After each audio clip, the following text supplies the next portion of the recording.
Hello guys, welcome back to your own YouTube channel that is the Navankur foundation. So guys, previous lecture में हमने start किया है chapter 2 biological classification और हमने biological classification के बारे में काफ़ी अच्छे तरीके से डिस्कस कर लिया है और हमने डिस्कस किया कि जो आर्टिफिशियल सिस्टम ऑफ क्लासिफिकेशन होता है वो वास्तव में स्टार्ट कहाँ से हुआ था। क्लियर है, कौन कौन सी कैरेक्टरिस्टिक्स को देखते हुए आर्टिफिशियल सिस्टम ऑफ क्लासिफिकेशन दिया गया। और हमने डिस्कस ये भी किया कि सबसे पहले जो आर्टिफिशियल क्लासिफिकेशन था उसमें पहले साइंटिस्ट आए, उनका नाम था एरिस्टोटल। जो एरिस्टोटल भैया थे हमारे, उन्होंने एनिमल्स और प्लांट्स को उनके मॉर्फोलॉजिकल कैरेक्टर्स के बेसिस पर डिवाइड कर दिया था। इतनी सारी चीज़ों के बारे में हमने उसमें डिस्कस किया और हमने ये भी डिस्कस किया कि 2 किंगडम क्लासिफिकेशन से लेके 5 किंगडम क्लासिफिकेशन तक क्लासिफिकेशन एक्चुअल में कैसे किया गया। लेकिन जो यूनिवर्सल लेवल पे एक्सेप्ट किया गया वो किंगडम था हमारा 5 किंगडम क्लासिफिकेशन, जिसको दिया था हमारे R.H. विटेकर भैया ने 1969 में। तो एक्चुअल में क्या हुआ कि वहां पास मेजरली 5 जो बेसिक कैरेक्टरिस्टिक्स थे जिनके बेसिस पर ऑर्गेनिजम्स को 5 किंगडम में डिवाइड किया गया था, उन सारे बेसिस को हमने डिस्कस किया काफ़ी अच्छे तरीके से। और अब हम लोग उन 5 किंगडम्स में से पहला किंगडम स्टार्ट करने जा रहे हैं जिसका नाम है मोनेरा किंगडम। तो चलिएगा देखते हैं एक्चुअली मोनेरा किंगडम क्या है और कौन कौन से ऑर्गेनिजम्स इसके अंदर आते हैं और इनके क्या क्या कैरेक्टरिस्टिक्स हैं जो इनको मोनेरा किंगडम में रखते हैं और बाकी किंगडम से इनको क्या करते हैं, डिफरेंशिएट करके अलग से रखते हैं। तो चलिएगा देखते हैं। Monera kingdom includes all prokaryotes. जितने भी प्रोकैरियोट्स हैं सारे के सारे प्रोकैरियोट्स को रखा गया है मोनेरा किंगडम में। अगर हम लोग बात करें तो प्रोकैरियोट्स में mycoplasma, एक्टिनोमाइसीट्स, archaebacteria and the cyanobacteria और दी ब्लू ग्रीन एल्गी, या फिर हम लोग इनको बोल सकते हैं यू बैक्टीरिया, या फिर हम लोग बोल सकते हैं ट्रू बैक्टीरिया। तो इनको क्या किया गया, मोनेरा किंगडम के अंदर रखा गया। और इनको मोनेरा किंगडम में एक्चुअल में रखा क्यों गया, क्योंकि ये सभी के सभी क्या थे, प्रोकैरियोट्स थे। अब जब ये जो प्रोकैरियोट्स है उनको हमने क्या कर दिया, मोनेरा किंगडम में रख तो दिया, लेकिन इसके बेसिस क्या थे कि मोनेरा किंगडम में particular this kind of organisms ही रखे जाएंगे, बैक्टीरिया टाइप के ही ऑर्गेनिजम्स रखे जाएंगे। तो उन क्राइटेरियाज को हम लोगों को क्या करना रहेगा, थोड़ा सा डिस्कस करना रहेगा। तो चलिएगा देखते हैं फर्स्ट क्राइटेरिया एक्चुअल में क्या है। यूनिसेल्युलर, देखिए यहां पर क्या बोल रहा है कि जो यूनिसेल्युलर ऑर्गेनिजम्स हैं उनको क्या किया गया, मोनेरा किंगडम में रखा गया। प्रोकैरियोट्स को रखा गया। क्लियर है, प्रोकैरियोट्स का मतलब क्या होता है, जो प्रिमिटिव लाइफ है, जो क्या है, प्रिमिटिव लाइफ है and contain the most primitive of living form. मतलब इस दुनिया में सबसे पहले पाए जाने वाले ऑर्गेनिजम्स को ही क्या किया गया है, मोनेरा किंगडम में रखा गया है, जो कि कैसे होने चाहिए, यूनिसेल्युलर होने चाहिए और स्पेशली ये डेवलप्ड नहीं होंगे, इनमें न्यूक्लियर मेम्ब्रेन प्रेजेंट नहीं होगा। क्लियर है गाइस, चलिएगा नेक्स्ट है द सेल्स आर माइक्रोस्कोपिक। इनके जो सेल्स थे वो माइक्रोस्कोपिक थे और ये यूनिसेल्युलर थे। इनकी सेल वॉल पाई जाती थी, भाई इनमें क्या पाई जाती थी, सेल वॉल पाई जाती थी। क्लियर है। अब देखिए यहां पर जो सेल वॉल पाई जाती थी, अगर हम लोग बात करें स्पेशली बैक्टीरियाज की, तो जो बैक्टीरियाज होते हैं उनके अंदर पेप्टाइडोग्लाइकेन की बनी हुई सेल वॉल प्रेजेंट होती है। तो इस चीज को आप लोग थोड़ा सा ध्यान में रखेंगे, ये क्वेश्चन पूछा जा सकता है और ऑल इंडिया पीएमटी में कई बार ये क्वेश्चन पूछा जा चुका है। Next, genetic materials are not organized into nucleus. Genetic जो मटेरियल्स होते हैं हमारे पास, जो एक्चुअल में क्या होते हैं, डीएनए एंड दी आरएनए, और कुछ होते हैं, है ना, लेकिन मेजर क्या होते हैं हमारे पास, डीएनए एंड दी आरएनए। ये क्या होते हैं, न्यूक्लियस के अंदर प्रॉपरली अरेंज्ड नहीं होते, स्कैटर्ड फॉर्म में होते हैं। क्यों, क्योंकि इनके अंदर न्यूक्लियर मेम्ब्रेन एब्सेंट होता है। अगर न्यूक्लियर मेम्ब्रेन प्रेजेंट नहीं होगा तो ऑब्वियस सी बात है जेनेटिक मटेरियल कंडेंस्ड नहीं होगा, पैक्ड नहीं होगा, वो कैसा होगा, स्कैटर्ड होगा। क्लियर है। तो उस चीज को हम लोग डायग्राम के थ्रू समझेंगे, पहले हम इन पॉइंट्स को थोड़ा सा डिस्कस कर लेते हैं। Membrane bound organelles are absent. इनमें क्या है कि मेम्ब्रेन बॉन्ड जो ऑर्गेनेलीज होती हैं, जैसे कि नॉर्मल सेल्स में माइटोकॉन्ड्रिया वगैरह पाया जाता है ना, क्लोरोप्लास्ट वगैरह पाए जाते हैं, जिनमें क्या होते हैं, मेम्ब्रेन्स होती हैं, ये सारी चीजें इनमें नहीं पाई जाएगी। लेकिन आप लोग एक चीज और याद रखेंगे कि इनमें 70S, इनमें जो 70S राइबोसोम होता है वो प्रेजेंट होता है। तो यही चीज आप लोग स्पेशली याद रखेंगे कि इनमें 70S राइबोसोम प्रेजेंट होता है। Next, reproduction is asexual. इनमें क्या पाया जाता है, जो रिप्रोडक्शन होगा उसका मोड होता है असेक्सुअल रिप्रोडक्शन। क्लियर है। लेकिन इनमें एक चीज पाई जाती है, जब हम लोग बैक्टीरियाज के बारे में बात करेंगे और हम लोग यू बैक्टीरिया के बारे में भी आगे जब बात करेंगे, तब हमको पता चलेगा कि इनमें जीन रिकॉम्बिनेशन भी प्रेजेंट होता है। जिनमें क्या होता है कि एक पर्टिकुलर बैक्टीरिया किसी दूसरे पर्टिकुलर बैक्टीरिया से अपने जीन्स को एक्सचेंज करता है और उनके जीन्स में क्या हो जाता है, रिकॉम्बिनेशन हो जाता है, और रिकॉम्बिनेशन से ये लोग क्या कर लेते हैं, रिप्रोडक्शन कर लेते हैं। तो ये चीज हम लोग डिस्कस करेंगे आगे जब हम लोग यू बैक्टीरिया को लास्ट में पढ़ेंगे। तो चलिएगा देखते हैं नेक्स्ट क्या है, फ्लैजिला में भी प्रेजेंट। इनमें क्या होता है कि जो बैक्टीरिया की स्ट्रक्चर होती है उसमें क्या हो सकते हैं कि फ्लैजिलास कॉर्नर कॉर्नर में प्रेजेंट हो सकते हैं। हम लोग यहाँ पास डायग्राम के थ्रू समझने की कोशिश करते हैं, एक नॉर्मल से डायग्राम से। यहाँ पास हमको एकदम डिटेल स्टडी तो नहीं करनी है, जब हम लोग बैक्टीरियाज को देखेंगे तब हम लोग उसकी डिटेल स्टडी कर सकते हैं। देखिए, सपोज टू बी मैं यहाँ पास एक डायग्राम ड्रॉ कर रहा हूं जो कि है एक बैक्टीरिया का। ठीक है जी, मान लीजिए कि एक बैक्टीरिया है जिसका ये क्या है, सेल वॉल है। इसके अंदर में सेल मेम्ब्रेन भी प्रेजेंट होगा obviously. So this is a cell membrane.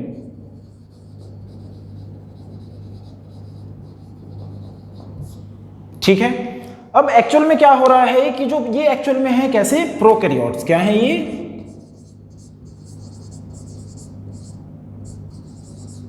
Prokaryotes हैं, प्रोकैरियोटिक सेल है। तो एक्चुअल में क्या है, ये लोग, इनमें जो न्यूक्लियस होगा वो कुछ ऐसा आपको देखने को मिलेगा, और इनके अंदर जो जेनेटिक मटेरियल होगा, डीएनए, जो कि होता है डबल स्ट्रैंडेड, ये हो गया हमारा डीएनए। क्लियर है। मान लीजिए इसमें एक और जेनेटिक मटेरियल प्रेजेंट है जिसको हम लोग कह देते हैं आरएनए, जो कि होता है सिंगल स्ट्रैंडेड, तो ये हो गया हमारा आरएनए। क्लियर है गाइस। तो इनमें जो ये न्यूक्लियस है इसके बाहर में मेम्ब्रेन प्रेजेंट नहीं है, टूटा टूटा दिख रहा है, मेम्ब्रेन्स अच्छे से डेवलप्ड नहीं है। क्लियर है। इसलिए क्या होगा कि इसके अंदर जो न्यूक्लियोप्लाज्म होता है वो भी प्रोटोप्लाज्म से क्या हो जाएगा, हाँ, मतलब जो न्यूक्लियोप्लाज्म जो होगा वो क्या हो जाएगा, प्रेजेंट नहीं होगा। एक चीज याद रखेंगे कि इसमें न्यूक्लियोप्लाज्म प्रेजेंट नहीं होगा क्योंकि न्यूक्लियस अच्छे से डेवलप्ड नहीं है। और इसके अंदर जो कुछ ऑर्गेनेलीज होंगी, जैसे कि यहां पर हम लोग बात कर लें 70S राइबोसोम की,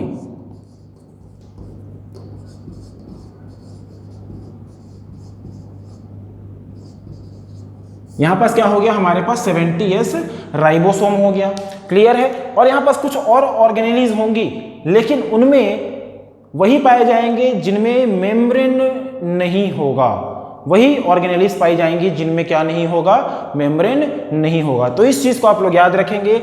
और ये जो डीएनए होगा, आरएनए होगा, वो स्कैटर्ड फॉर्म में होगा, पूरी कोशिकाओं में ऐसे घूमते हुए मिलेगा आपको। क्लियर है। तो इस तरीके का क्या हो सकता है, इनमें स्ट्रक्चर्स देखने को मिल सकती है। इसकी जो सेल वॉल होती है बैक्टीरिया की, वो बनी होती है पेप्टाइडोइड ग्लाइकेन की। तो इस चीज को भी आप लोग स्पेशली याद रखेंगे।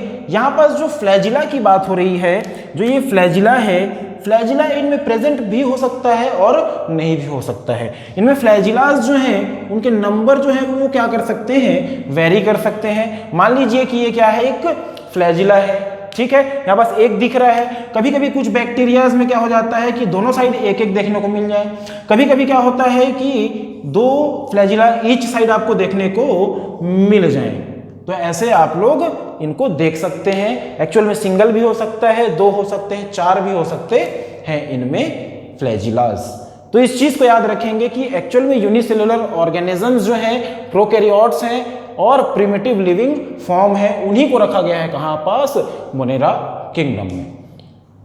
अब देखिए भाई, जो हमारे एग्जाम्स में पूछे जाते हैं उनमें से जो है वो ये है कि भाई सबसे पहली चीज बैक्टीरियाज के बारे में बात किया गया है, जिसमें से सबसे पहले हम लोग बात करेंगे आर्की बैक्टीरिया के बारे में, उसके बाद फिर हम लोग यू बैक्टीरिया के बारे में डिस्कस करेंगे, उसके बाद फिर हम लोग माइकोप्लाज्मा के बारे में डिस्कस करेंगे, जहां से क्वेश्चंस पूछे जाते हैं नीट एग्जाम में। लेकिन उनको पढ़ने से पहले हमको कुछ बैक्टीरियाज के बारे में इंट्रोडक्शन पोर्शन देखना होगा, जिसको हम लोगों को क्या करना होगा, अच्छे से डील करना होगा। इसके बाद फिर हम लोग क्या करेंगे, आर्की बैक्टीरिया को डिस्कस करेंगे। देखते हैं bacterias. Bacterias are the most abundant micro organisms that can survive in all kind of climate. Most abundant, clear है, most abundant micro organisms that can survive all kind of climates, मतलब ये लगभग सभी जगह पाए जाते हैं। अगर आप एक मुट्ठी जमीन से मिट्टी भी उठा लें और उस मिट्टी में देखें तो आपको लाखों बैक्टीरियाज देखने को मिल सकते हैं। आप लोग अगर देखें हार्श से हार्श कंडीशंस में ये प्रेजेंट होते हैं, क्लियर है। अगर आप देखें हॉट स्प्रिंग झरनों में देख लें आप लोग, या फिर आप लोग देख लें माउंटेन्स के अंदर देख लें, या फिर आप एकदम बर्फ वाले माउंटेन्स में देख लें, ट्रॉपिकल रेन फॉरेस्ट में देख लें, या फिर टुंड्रा में देख लें, या फिर आप लोग डेजर्ट में देख लें, या फिर आप लोग रूम के अंदर देख लें, चाहे अपने हैंड को ही देख लें। अगर आप माइक्रोस्कोप से स्टडी करेंगे तो आपको पता चलेगा कि आपके हैंड में भी काफ़ी सारे बैक्टीरियाज प्रेजेंट हैं, आपकी बॉडी में भी काफ़ी सारी बैक्टीरियाज प्रेजेंट हैं। तो ये एक्चुअल में काफ़ी जगह पाए जाते हैं। अगर एक चीज़ बोला जाए कि ये हर जगह पाए जाते हैं तो वो गलत नहीं होगा। तो ये चीज़ आप लोग थोड़ा सा ध्यान में रखेंगे कि बैक्टीरियाज हर जगह पाए जा सकते हैं अर्थ में। Next, on the basis of their shape, देखो जो बैक्टीरियाज होते हैं उनके शेप के बेस पर इनको मेजरली 4 कैटेगरीज में डिवाइड किया गया है। तो इस चीज को हम लोग थोड़ा सा डिस्कस करते हैं कि ये जो शेप है उसके बेस पे ये जो 4 कैटेगरीज हैं वो एक्चुअल में कौन कौन सी हैं। उससे पहले एक चीज बता दूं कि बैक्टीरियाज को sole members of Monera kingdom भी बोल दिया जाता है। क्यों? क्योंकि ये सबसे ज्यादा पाए जाते हैं। चलिए देखते हैं, हमारे पास है फर्स्ट कोकस। कोकस का सिंपल सा मीन है राउंड, जो गोल होते हैं उनको बोल दिया जाता है कोकस। तो यहां पास देखिएगा, ये जो होगा वो कुछ इस टाइप का दिखने वाला बैक्टीरिया होगा। कैसा होगा? राउंड होगा, राउंड बैक्टीरियाज, उनको कहते हैं हम लोग कोकस बैक्टीरिया। एग्जाम्पल याद रखेंगे, डिप्लोकोकस निमोनाई।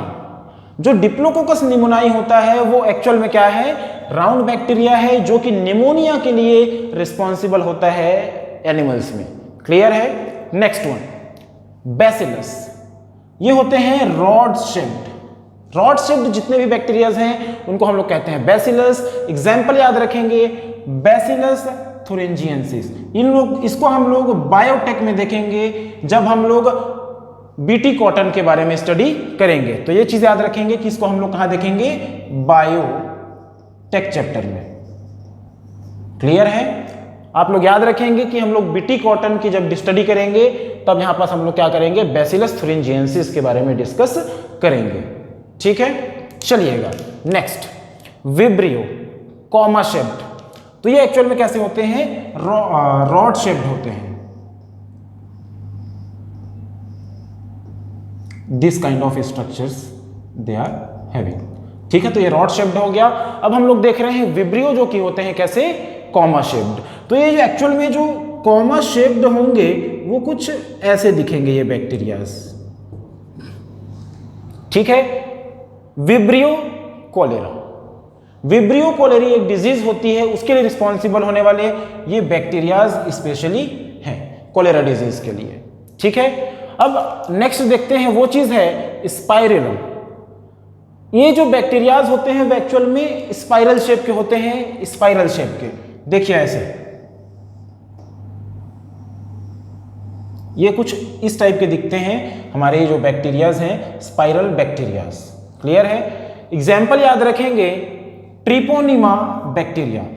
ट्रिपोनिमा जो बैक्टीरिया होता है वो एक्चुअल में कैसा होता है? स्पाइरोगैरा के जैसे स्ट्रक्चर होती है उसकी, स्पाइरल शेप का ये एक्चुअल में होता है। क्लियर है गाइस? तो हमने शेप के बेसिस पे 4 बैक्टीरिया के टाइप देखे।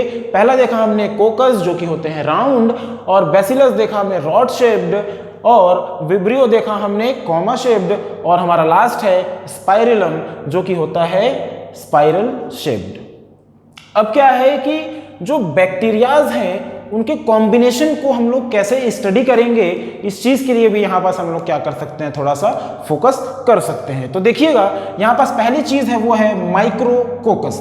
माइक्रोकोकस का मतलब यहां पास है सिंगल, ठीक है। यहां पास अपन मोनो भी यूज कर सकते हैं, मोनोकोकस, क्लियर है?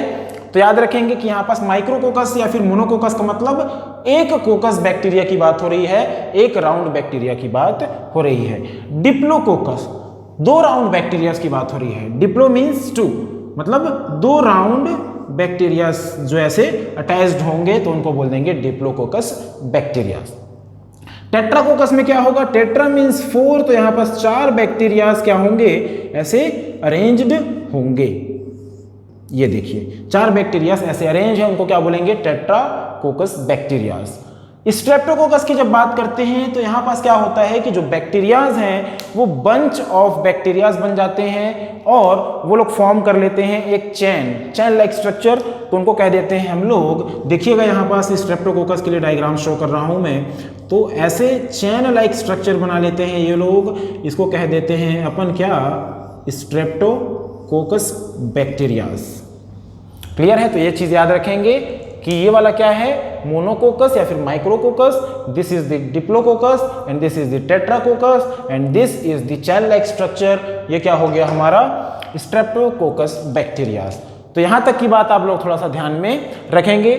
जैसे कि हम लोग यहां पास कोकस बोल रहे हैं, माइक्रो यहां पास जितने भी हैं वहां पास हम लोग क्या कर सकते हैं, मोनोबैसिलस बोल सकते हैं, डिप्लोबैसिलस बोल सकते हैं, टेट्राबैसिलस बोल सकते हैं, स्ट्रेप्टोबैसिलस भी हम इनको बोल सकते हैं। वैसे ही विब्रियो के लिए भी और स्पैरुलम के लिए भी हम लोग कह सकते हैं। Now we have to discuss about the archaebacterias. Archaebacterias actual में क्या है और इनको हमको कितने कैटेगरीज में डिवाइड करना होगा, चलिएगा देखते हैं। This contains early prokaryotes which live in extreme environments. Archaebacteria के अंदर उन ऑर्गेनिजम्स को या फिर उन बैक्टीरियाज को रखा गया है जो कि बहुत पुराने जमाने में पाए जाते थे, जब इनिशियल लेवल पे लाइफ का क्या हुआ था, ओरिजिन हुआ था। जब ओरिजिन ऑफ लाइफ मैंने बताया तो मैंने बताया था कि आर्कीबैक्टीरियाज का क्या हुआ था, सबसे पहले ओरिजिन हुआ था। तो यहां पास क्या है कि ये लोग एक्सट्रीम इन्वायरमेंट्स में रह सकते हैं। क्यों? क्योंकि जब इनिशियल लेवल पे लाइफ का ओरिजिन हुआ था उस टाइम पे एक्सट्रीम कंडीशंस थी। सबसे पहली बात तो बहुत गर्म इन्वायरमेंट था, ठीक है, उसके बाद फिर काफी ठंडा इन्वायरमेंट हो गया। तो इन ठंडे और गर्म इन्वायरमेंट में काफी ये लोग क्या रहने लग गए, जीवित रहने लग गए। क्लियर है गाइस?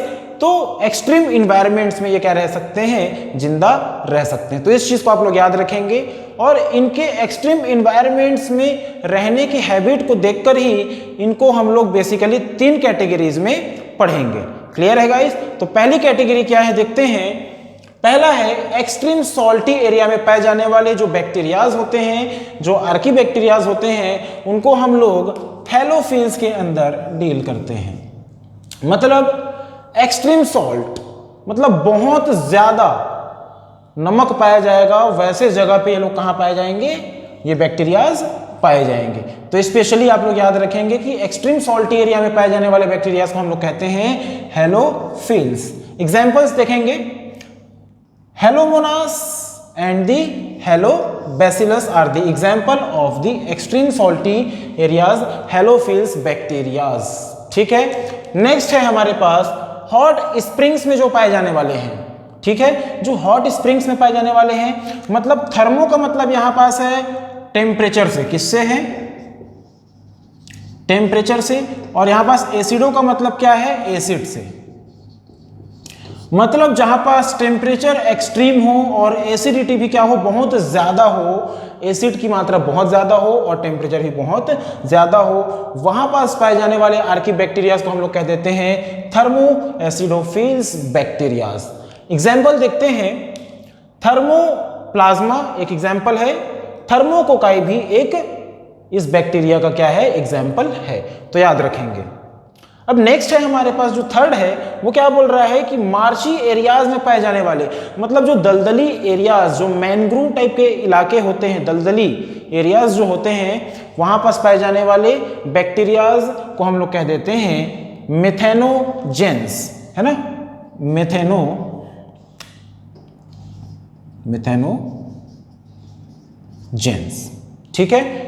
तो जो मेथेनोजेंस बैक्टीरियाज होते हैं वो एक्चुअल में क्या होता है कि कुछ रूमिनेंट एनिमल्स में भी पाया जाता है ना, काऊ, शीप, ये सब में ये पाया जाता है। अपन बात करें तो बायोगैस प्लांट में, बायोगैस प्लांट में भी जहां पास काऊ डंग वगैरह डाला जाता है वहां पास भी इनको देखा जा सकता है।